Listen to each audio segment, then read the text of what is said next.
ডাকিলে প্রথমে মা বলিয়া, তুমি কি শিখাইছ মা মধুর বলি? ভাবিতে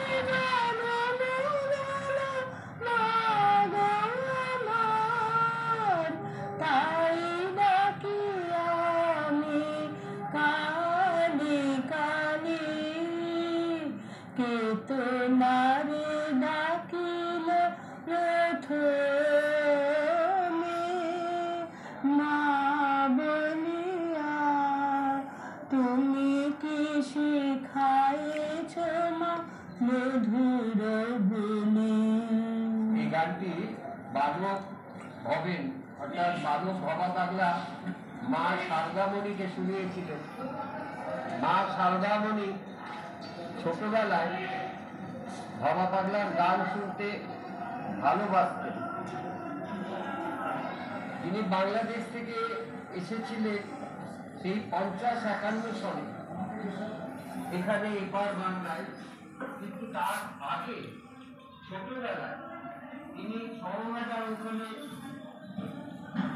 তার দাদার সঙ্গে হাটখোলায় স্কুলে পড়তেন, সারদাচরণ স্কুলে, এবং সেখানে গৌর নিতাই বলে পরিচিত হলেন। এই হাটখোলা অঞ্চলে গানে কীর্তন গানে দুই দাদা ভাই মাতিয়ে তুলত সেই অঞ্চলটা। সে খবর পাগলি মা তুলসী মা তার মারফত কানে গেল মা শারদামণির কাছে উদ্বোধনে। তখন তিনি অবস্থান করেন। জানো মা, সবাই হয়ে যায় ওই বালকের গান শুনে আর তার কথা শুনে। তখন মা শারদামণি কৌতূহলী দিকে একবার নিয়ে আয় না, বলিস আমি দেখেছি। তখন সেই তুলসী মা বাবুল ঠাকুরকে বললেন, সেই বালক ভবেনকে বললেন, মা শারদামণি তোমাকে দেখা করতে বলেছে। তাই নাকি? শারদামণি অর্থাৎ রামকৃষ্ণ যা? হ্যাঁ। তখনই তারপরের দিনে ভবা পাগলা অর্থাৎ বালক ভবেন মা শারদার কাছে উদ্বোধন ভবনে গেলেন এবং তিনি কথায় কথায় গান শোনাতেন। কথায় কথায় গান দিয়ে অল্প বয়সী ছেলে, 10-11 বছর বয়স তখন তার, কিন্তু কথা বলা যেন তার গান করা। এই যে গানটা শুনলেন, যে তোমারে ডাকিল প্রথমে মা বলিয়া, এই কথাটি, এই গানটার উদ্ভব হয় কিভাবে? এই ছোট ভবেন তো সব কথাই উত্তর দেয়। তখন তাকে কিছু কিছু ভক্তরা বিব্রত করে তুলছে। তখনই একদিন সেই ভবেনই পাল্টা জিজ্ঞাসা করল, আচ্ছা মা, তোমাকে কে প্রথমে মা বলে ডেকেছিল? সবাই চুপ করে শুনছে। আর আমি বলছি, তখনই কে তোমারে ডাকিল মা বলিয়া, তুমি তো শিখাইছ মধুরে বলি, ভাবিতে জন্ম গেল মা গো আমার। এই গানটার এত সুন্দর বাঁধন এই গানটা। তা প্রত্যেকটি গানের শেষে ভবা পাগলা কথাটা জোড়া। না, ভক্তরা প্রশ্ন করলেন, এ আবার নিজের নামটা জুড়ে দেয় কেন? পাগলা, ভবা পাগলা আবার কেন? মায়ের পা আগলা, মায়ের পা আগলে আছি, তাই পা আগলা। অর্থাৎ পাগলা কথাটা তিনি পরবর্তীকালে গান রচনা করেছিলেন। ভবা পাগল নয়, ভবা পাগলা। পাগল নয়, কিন্তু পা আগলা, অর্থাৎ ঈশ্বরের নামে পাগল, মায়ের নামে পাগল, সেই হচ্ছে পাগলা। পাগলা কথা সাধারণ, ভবা পাগল নয়, ভবা পাগলা। সংসারে জড়িয়ে থাকি একলা, সংসারে জড়িয়ে আছি কিন্তু একলা থাকি। এই যে কথাগুলো ভবা পাগলার প্রতিটি কথা, কথায় কথায় উঠলো, তুমি কার গান করো? রামপ্রসাদে না কমলাকান্তে? সে কি মা, আমি ঘর যাই নাকি পরের গান গাইব? আমি যেমন দেখি তেমন গাই, যেমন শুনি তেমন লিখি, যেমন দেখি ওসব দেখে শুনে লেখা মা।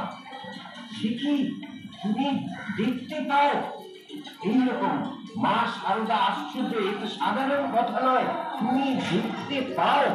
তা অর্থাৎ মাকে যেমন দেখি তেমন লিখি, যেমন শুনি তেমন গাই, অর্থাৎ দেখে শুনে মার কথা তুমি শুনতে পাও, মাকে তুমি দেখতে পাও। তা এই প্রসঙ্গে একটা প্রসঙ্গ এসে গেল, আমারই প্রসঙ্গ।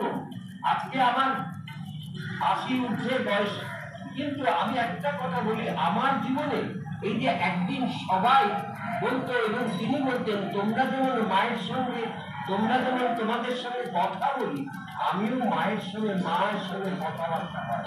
একদিন আমি তাকে ধরে বসলাম যে, আমি দাদু বলতাম, যে আমার যখন কিশোর বয়স, আমার তখন বছর ৩০ বয়স হবে, আমি একদিন বলে বসলাম, দাদু আমাকে মাকে দেখাবে, কি করতে হবে বলো, আমি কি ইচ্ছে সাধন করতে হবে?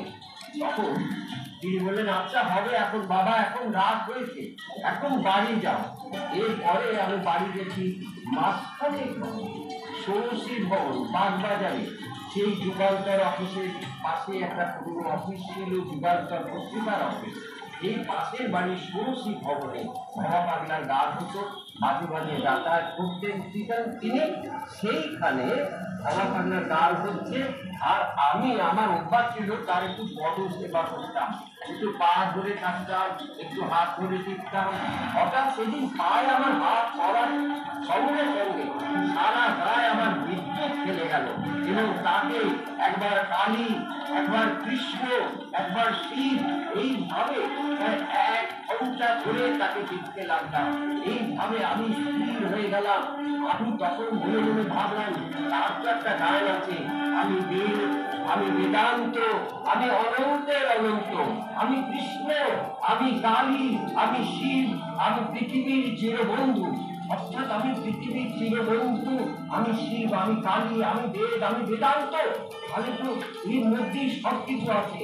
এই যে মহাপুরুষরা যুগে যুগে আসেন, যুগাবতার, কত লীলা করেন, পাতিয়া সংসার, এরা কিন্তু সংসার লীলা করে, এরা মনুষ্যদের জন্মান্তরে প্রারব্ধ নিয়ে এরা অবতার হন। তাই অবতার গানে তো তিনি স্বয়ং, এর মধ্যেই তো সবকিছু আছে, যা আমরা ঠাকুরদার, কৃষ্ণ, বিবেকানন্দ, রাম ঠাকুর, অন্নদা ঠাকুর, বিভিন্ন মহাপুরুষরা তার মধ্যে দেখতে পাই। পরের দিন সকালবেলা যখন গেছি, তখন তিনি বলছে, বাবা যা দেখেছো, অর্থাৎ আমি কি দেখলাম সেটা আমি তাকে বলিনি, কিন্তু তিনি যা দেখেছো। অর্থাৎ এই ছিলেন বাবা পাগলা। এইরকম বাবা পাগলা অনেক সামনে মা সারদা মনির কাছে বসে তিনি শোনাতেন অনেক কথা।